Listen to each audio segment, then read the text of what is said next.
This video is going to cover counterstrain for psoas major, and so the counterstrain point for this is 2/3 of the distance between the ASIS and the midline. So I'm going to find my ASIS and my midline is here, so I'm going to walk 2/3 of the distance in and ask if there is any pain on either of these points. The left. She says the left, so I'm going to be treating her left side, and so I'm going to replace this finger with that on the exact point. I'm going to tell her that this pain is a 10 out of 10, and then I'm going to put her into the treatment position. So I'm going to flex her hips up, I'm going to side bend her towards and externally rotate the left side. And then I'm going to push again and ask her what the pain is. It's a 1.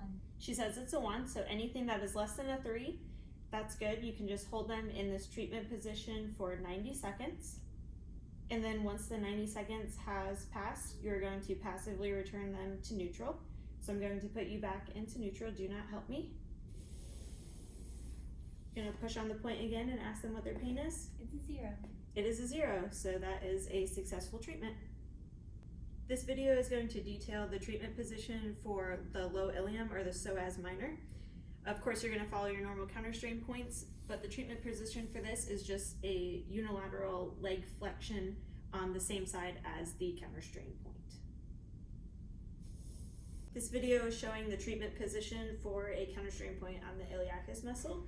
So you're going to find the counterstrain point, and then this is going to be your good over evil frog leg. So since this is the bad side, I'm going to cross the good side ankle over the bad side. I'm going to then flex legs up and tell the patient's knees to go out.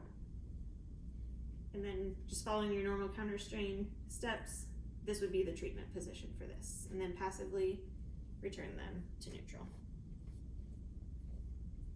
This is the treatment position for the inguinal ligament or the pectineus muscle. So you're going to find your counterstrain point, and this is going to be your good over evil pretzel, or flexed, adducted, and internally rotated. So this is the good side. I'm going to have her cross over here, and then I'm just going to flex the legs up, and she can help me get into the treatment position. And so the bad side is going to be flexed, adducted, so it's more towards midline, and internally rotated. This video is going to cover the treatment position for treating the piriformis muscle using counterstrain. So you're going to find your counterstrain point, and with the patient already on the edge of the table, you are going to flex the same leg, but do not go past 90 degrees. You're going to abduct, and you are going to externally rotate. And then follow your normal counterstrain sequence, and then replace the patient to neutral. This is showing the treatment position for counterstrain on the tensor fascia lata. So you're going to find your counterstrain point, and the treatment position is flexed and abducted. So I'm going to flex the leg and abduct. This is the treatment position for counterstrain for the high ilium sacroiliac.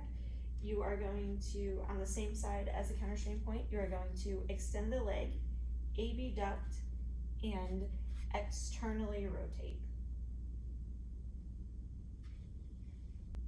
This is treatment position for a high ilium flare-out or the coccygeus, and the treatment position for this is extended and adducted. So I'm going to extend the same leg on the same side as the counterstrain point and adduct, or move it closer to midline, and follow your counterstrain point, counterstrain sequence for that, and then return the patient to neutral.